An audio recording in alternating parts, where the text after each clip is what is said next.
Tengo al ministro aquí a mi izquierda, se le voy a preguntar, ¿cuál de esos tres posibles adelantos ve más probable?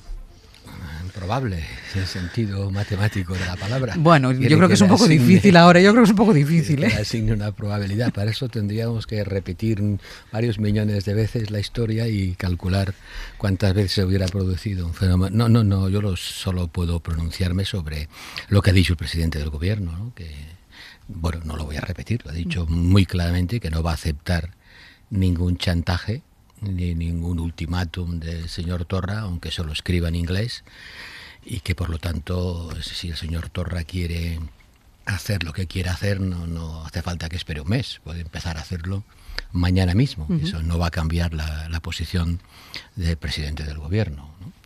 En Cataluña, en cambio, la cosa está más complicada porque están a la greña entre ellos de una manera que ya empieza... Yo no sé si ha vivido hoy lo que ha pasado en el Parlamento a lo largo del día. No, la verdad es que desde mi cartera de ministro de Asuntos Exteriores me queda poco tiempo para ver lo que pasa en el Parlamento, pero claro, estoy informado. Y la verdad es que es un espectáculo, ya empieza a ser deprimente. Primero lo tienen cerrado un par de meses porque no se ponen de acuerdo. Cierran el Parlamento, lo cierran, o sea, no dejan que el Parlamento funcione y que los demás se puedan expresar, porque los grupos independentistas no están de acuerdo entre ellos y la solución es cerrar el Parlamento. Y cuando creen que están de acuerdo, lo abren y constatan que no están de acuerdo y lo vuelven a cerrar. Lo vuelven a cerrar. Vale, perfecto, maravilloso. Tenemos un Parlamento de quita y pon, lo abrimos o lo cerramos según que los grupos independentistas estén o no estén de acuerdo. Los demás, por lo visto, no cuentan. Ministro, hay mucha escenificación en lo que hemos visto hoy en el Parlamento y en lo que llevamos viendo últimamente con los independentistas, desde hace tiempo, de hecho. Que pase lo que ha pasado hoy, por ejemplo, ¿quiere decir que el diálogo no avanza? Es decir, que está todo cortado, que están todos los puentes cortados, ¿o no? Porque el otro día veíamos, por ejemplo, cómo había reunión para un plan de vivienda. Es decir, esto continúa. Este gobierno está haciendo un esfuerzo, y lo digo yo, que como soy el de Exteriores, pues le toca poca tarea, aunque alguna me toca. Pero este gobierno está haciendo un esfuerzo extraordinario y de sangre fría para mantenerse cool, para mantenerse tranquilo, no responder a las provocaciones y contestar siempre diciendo que hay que dialogar en el marco de la ley. Y en eso estamos, procurando recomponer puentes, buscar soluciones a problemas concretos, ya los hay y que tienen alguna solución. Tratar de desvanecer lo que no son problemas reales, sino que son problemas imaginarios creados por la propaganda y que hay que explicar que no son problemas reales, ¿no? Sino que son actos propagandísticos, algunos de los cuales han tenido mucho éxito, pero no dejan de ser propaganda.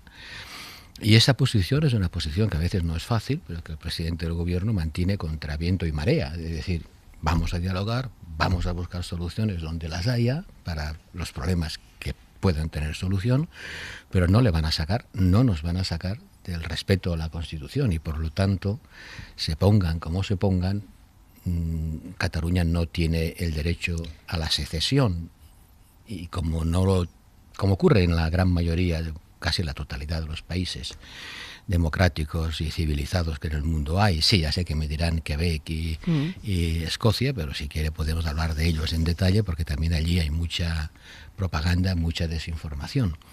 Y por lo tanto el respeto a la Constitución es el norte y la guía que mueve cualquier posición política. Entonces, la posición del gobierno es esta. Pero no es la única razón, porque no podemos decir simplemente no porque la Constitución no lo permite. Eso es una condición necesaria, pero como decimos en matemáticas, no suficiente, ¿no? Hay que argumentar más, hay que aportar otras razones que van más allá del hecho evidente, incontrovertible, de que hay una restricción de orden constitucional. Pero hay otras razones que también son muy importantes. ¿Cuáles? De tipo democrático, o sea, de comparación con el derecho internacional, ¿no? O sea, no se puede reclamar el derecho a la secesión como si fuera algo que existe en todo el mundo, cuando realmente no es así. Le puedo citar muchos ejemplos. En segundo lugar, porque como en el caso del Brexit, ¿no? Tiene mucho. Mire, en el Reino Unido, como están, o sea, gente que les contó historias que no son ciertas y que al día siguiente dijeron que no lo eran, han empujado al país a una situación muy preocupante que en el caso de Cataluña lo sería mucho más, porque la sociedad está profundamente dividida y desgarrada, y creo que en estas circunstancias un referéndum de secesión no haría sino constatar la enorme división del país. Nos lo jugaríamos al póker, como dice una exiliada, ¿no? Una huida de la justicia, ¿no? Y creo que hay razones de índole democráticas, de índole fuerza democrática, para decir que cuando se han utilizado tal cantidad de argumentos falsos para crear un estado emocional, la solución no es seguir dividiendo al país a través de procedimientos tan binarios como es un referéndum. Y usted, como ministro de Exteriores, está teniendo que hablar mucho con las embajadas, y se lo digo porque esta mañana ha amanecido Quim Torra, que había escrito cartas a todo el mundo, había escrito carta a Trump, carta al Papa, no sé cuánta gente más ha escrito, a cuántos mandatarios ha escrito cartas Torra en las últimas horas. ¿Qué ha hecho el ministro de Exteriores ante esto? Bueno, realmente a quien ha escrito es al presidente del gobierno de España, ¿no? Eso no deja de ser curioso que le escriba en inglés, ¿no?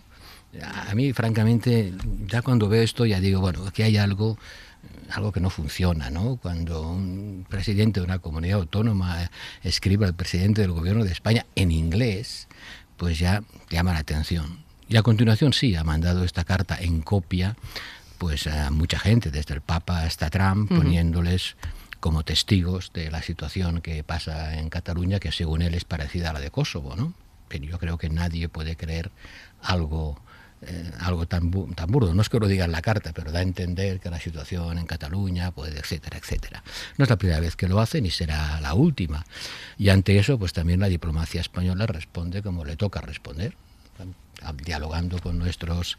Ningún gobierno, pero es que ni uno ha reconocido a la non nata República Catalana, ni uno. Y mire que se lo dijimos, ¿eh? Mire que se lo advertimos, mire que le dijimos, un país no es independiente porque su parlamento lo diga, sino si lo reconoce o no la comunidad internacional. No, sí, nos reconocerá tothom, ¿no? ¿Se recuerda de cuántas veces hemos oído eso de tothom, ¿no? Y la Unión Europea, bueno, amb els brazos oberts. Y mire que se lo dijimos, ahora lo reconocen. Ahora dicen, no, pues tenían razón, nadie nos reconoce, la Unión Europea tampoco. No era tan difícil de prever que eso iba a ocurrir, ¿no? Cuando dice que la diplomacia se pone en marcha ante circunstancias como esta, ¿tiene la sensación el ministro de Exteriores que ha tenido que recuperar algo de terreno perdido? Algo no. Todo el terreno estaba perdido. Hombre, todo no, pero mucho sí.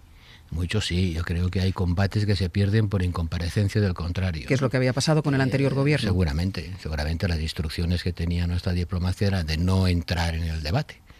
Y ahora nosotros estamos entrando en el debate y estamos dando información. Yo mismo he estado en Nueva York, en la Asamblea de las Naciones Unidas, y bueno, me invitaron a dar una conferencia en la Universidad de Nueva York, y con muchísimo gusto, y cada vez que ocurre algo que nuestros embajadores tienen que desmentir, precisar o matizar, pues lo hacen porque para eso están, para poner los puntos sobre las is, y muchas veces los puntos se han caído de las is, ¿no? ¿Tiene la sensación de que ha cambiado la percepción en estos últimos meses o la opinión que había en el exterior sobre el tema catalán? Sí, claro que ha cambiado, y en eso el señor Torra nos ayuda mucho. ¿Por el endurecimiento de su postura? No, por su postura, ¿no? Es una postura que, bueno, se descalifica a sí misma, ¿no? Quien oye lo que dice, pues pierde muchísima credibilidad, ¿no? Los discursos tienen que ser creíbles para que tengan efecto. Y yo creo que afortunadamente o desgraciadamente, las dos cosas a la vez, pues nos ayuda este tipo de planteamientos. Y hacemos todo lo que podemos para explicar que España... Mire, hoy ha habido una sentencia del Tribunal de Justicia Europeo, ¿no? Ha habido una sentencia que ha desestimado una demanda presentada por una señora que decía que su juicio había sido un juicio político y que no había tenido derecho a la defensa, etcétera, etcétera. Y el Tribunal Europeo de Derechos Humanos la ha desestimado, es que no la ha tomado ni en consideración, diciendo, no señora, no, usted sabía muy bien lo que estaba haciendo. Había un tribunal constitucional que había advertido de lo que podía pasar, y ese tribunal constitucional ha aplicado las normas de un país que tiene un Estado de Derecho reconocido como es España. No es perfecto, pero estamos según los estándares internacionales, situados entre los 20 mejores del mundo. Me explicaba usted al principio cuando le preguntaba por el diálogo entre el gobierno central y el gobierno de la Generalitat. Usted me decía, el presidente lo ha dicho muy claro, el presidente Pedro Sánchez lo ha dicho muy claro, cuáles son los límites, estos son los límites, sin retirar la mano al diálogo, es decir, sin retirar esta disposición. Pero claro, la derecha va apretando, diciendo todo el rato la aplicación del 155, cualquier cosa que sale de Cataluña les parece motivo suficiente para activar el 155. Yo le pregunto, ¿qué tendría que pasar para que, como piden ellos, el gobierno iniciara el mecanismo del 155? Y dale con el 155. No, se lo digo porque ellos insisten en el 155. Sí, lo sacan cada día 3 o 4 veces. Y yo creo que un poco fuera de contexto y de necesidad. Creo que la oposición... Mire, los socialistas, pagando un coste muy alto, en términos políticos, y algunos compañeros míos en Cataluña, alcaldes y alcaldesas, pagaron un precio personal muy alto por apoyar el 155. Lo pagaron. Y lo hicimos por sentido del Estado, porque había llegado una situación en la que ya no había más remedio que hacerlo. Y algunos pueden opinar con razón que quizá hubiera sido mejor haberlo hecho antes. Pero estuvimos donde teníamos que estar, en una posición difícil, que fue apoyar al gobierno ante una cuestión de Estado. Y yo echo en falta que eso no ocurra ahora y que la oposición no esté adoptando la misma posición ante una cuestión que es una cuestión de Estado, que no se puede utilizar para sacarle rédito electoral, chinchando todo el día, anda, aplica el 155, ¿no? Oiga, el 155 se aplica en situaciones que lo requieran. Lo que está pasando en Cataluña es desagradable, es lamentable, pero no ha habido todavía una situación donde se tenga que aplicar una norma que está pensada para situaciones extremas. Y al margen de ese ultimátum que apareció y desapareció ayer durante todo el día, volvió a aparecer a última hora de la noche a través de un tuit. Exacto, a través de un tuit. Se han puesto de moda, bueno, a Trump le funcionan, ¿eh?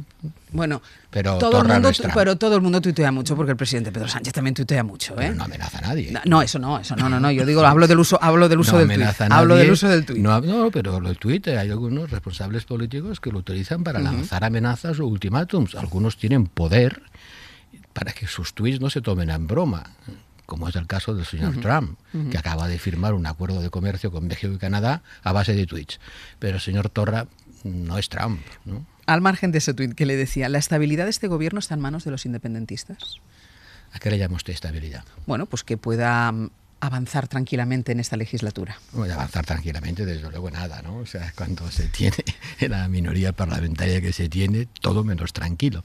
Si usted se refiere por estabilidad parlamentaria a que llegado un determinado momento parte del independentismo pueda votar en contra de los presupuestos, por ejemplo, pues sí, naturalmente. Bueno, a juzgar por lo que han dicho, eso es lo que va a ocurrir, ¿no?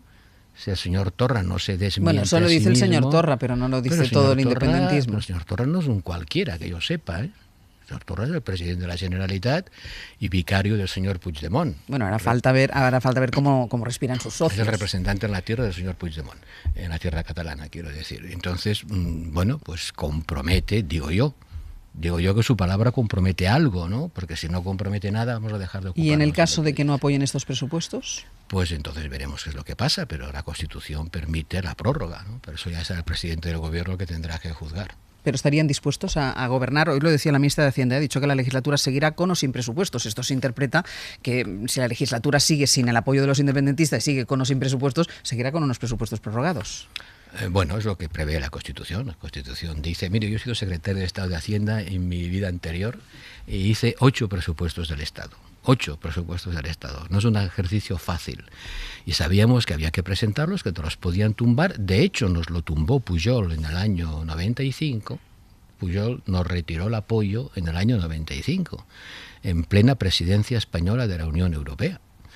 Y el presidente González consideró que debía disolver el Parlamento porque no tenía apoyos suficientes. Pero eran en esas circunstancias. En estas, las de ahora, se puede perfectamente entender que hay otra solución.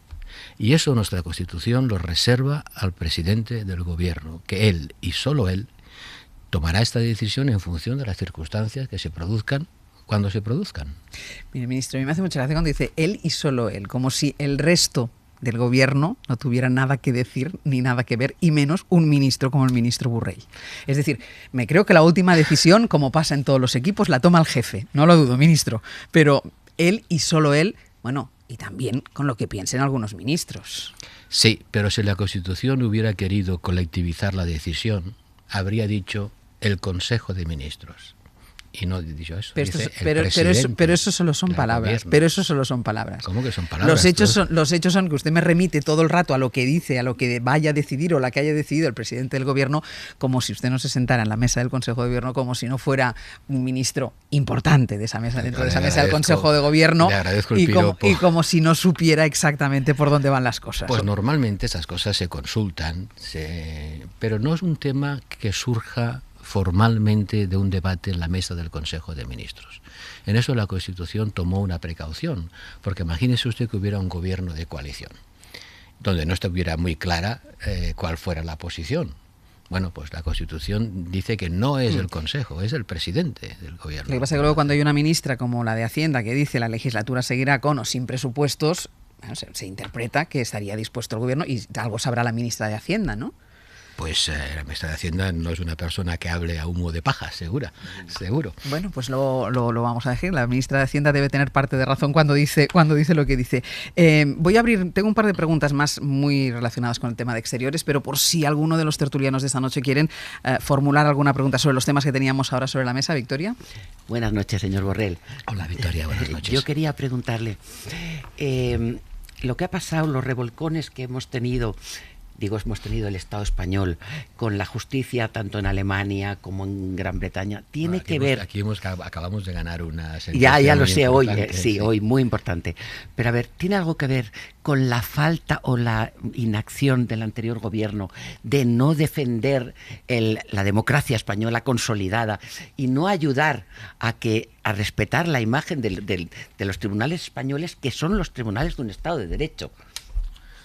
Bueno, las decisiones las han tomado los jueces, sí, alemanes y belgas, y líbreme Dios de decir que esos jueces toman las decisiones que toman porque el gobierno español ha hecho mucha o poca tarea de información. Sí, de pedagogía. Pedagogía me gusta más como palabra. Sin duda hay que hacer mucha pedagogía. Mucha pedagogía. Sí, porque yo no sé cómo se ve desde Schleswig-Holstein la situación en España, ¿no? Seguramente se ve de manera diferente a cómo se ve desde otro lugar, pero son los jueces y uno puede tener opiniones, y yo las tengo, pero el gobierno siempre ha dicho que respeta la decisión de esos jueces, aunque sin duda la experiencia española con la euroorden pues va a obligar a reflexionar de cómo funciona eso, ¿no? La euroorden es un gran progreso. Si funcionara. Bueno, en la vida nada funciona bien a la primera y al 100%, ¿no? Pero la euroorden es un gran progreso, porque antes esas cosas las decidían los ministros de Interior entre sí. Un ministro de Interior le decía a un colega ministro, oye, extradítame a ese. Y ahora los ministros del Interior no tienen nada que decir, son unos jueces los que se lo dicen a otros jueces. Y eso es un gran progreso en la construcción de un espacio europeo de justicia, donde estamos poniendo la administración de justicia por encima de las fronteras nacionales. Naturalmente se puede discutir, debatir, se ha hecho bien, se ha hecho mal, hay opiniones para todos los gustos, sí, para todos los gustos. En la propia prensa alemana yo he leído artículos de intelectuales respetados que critican a sus jueces y otros que los apoyan, aquí también. Y por lo tanto es un terreno que admite opiniones, pero al final la que cuenta es la del juez. En Radio Málaga está María Elvira Roca. María Elvira. Hola, buenas noches, señor ministro. Buenas Tenía noches. un par de preguntas, pero como dos no son válidas, me voy a centrar solamente en una. Ha dicho usted que hay que dialogar en el marco de la ley, hasta donde tiene una cierta habilidad en la deconstrucción del lenguaje. Las negociaciones con las comunidades autónomas, mayormente en estado de rebeldía, suelen centrarse en el negocio de las competencias y, por lo tanto, en el del dinero. En el caso de Cataluña queda poca cintura para negociar, si acaso el concierto. Y mi pregunta va dos pasos más allá, si me permite. ¿Qué pasa el día que Andalucía pida un concierto como el catalán que se va a negociar probablemente, o el que ya tienen otras comunidades autónomas? ¿Sabe usted más que yo? ¿Quién le ha dicho que se va a negociar para Cataluña un sistema de concierto? Dígamelo. Bueno, es que la cintura que queda para negociar con Cataluña, o sea, si ofrecemos diálogo, ¿sobre qué dialogamos? El blindaje de competencias del estatuto, tal y como se estableció, permite muy poca capacidad de maniobra al Gobierno de la Nación, usted lo sabe. Por lo tanto, lo único que se puede ya arañar, que queda poquísimo para arañar, es el exigir un sistema como el que tiene el vasco, como el cupo vasco, ¿no? Y si no se negocia eso, me parece a mí que es que no sentamos, o sea, habría que sentarse a tomar el té con pastas. Ministro. Bueno, ya más vale tomar el té con pastas que no tirarse los trastos a la cabeza, ¿no? No los veo muy partidarios del té con pastas.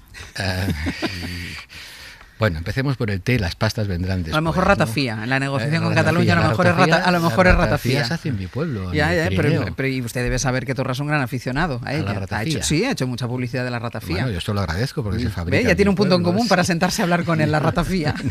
No, mire, yo creo que sí que se puede negociar mucho. El sistema de financiación se puede mejorar para bien mucho.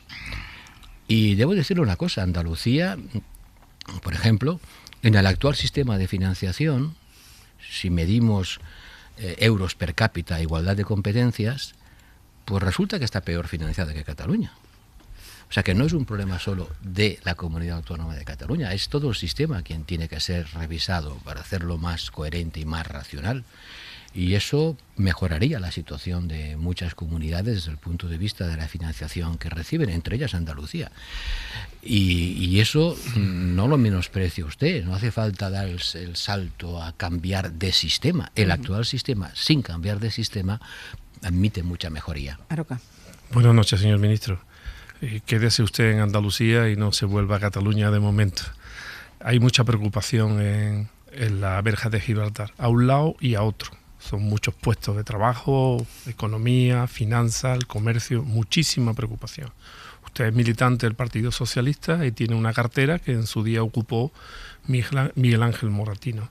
Dentro del desencuentro actual, porque hay que recordar que todos los partidos británicos apoyan al gobierno de Gibraltar y ustedes me da la impresión que no cuentan con todos los apoyos, dentro de todas esas posibilidades, ¿no contemplan ustedes el retomar los acuerdos de Córdoba, que todavía son saludados de manera positiva por el gobierno británico y por el gobierno de Gibraltar, como una solución una vez que se produzca el Brexit?